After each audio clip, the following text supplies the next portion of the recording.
شوف النظرات على وجههم، شوف التحدي، شوف القوه، شوف. واللبناني منتظر انه يقدمه لنسيب حميدي، كان دخل على الرينج بده يفوت مستعجل.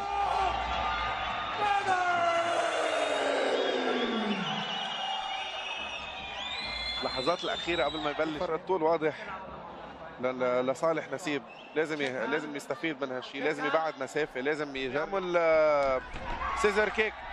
عم نشوف الكرافس ثابت، عم يجرب يقرب عليه، عم يجرب يقصر شو مسافه. ميزاته لنسيب؟ يعني وين قوته نسيب على الرينج؟ عنده كل شيء. هيز ا جود بوكسر، هيز ا جود كيكر، متكامل. عنده الاستامينا، عنده الثقه بالنفس، بيحضر مزبوط. واللاعب المغربي شو بتعرف عنه؟ اللاعب المغربي حضرت له فايت بالسنغال، كثير قاسي، كثير تف، وبوكسه قوي.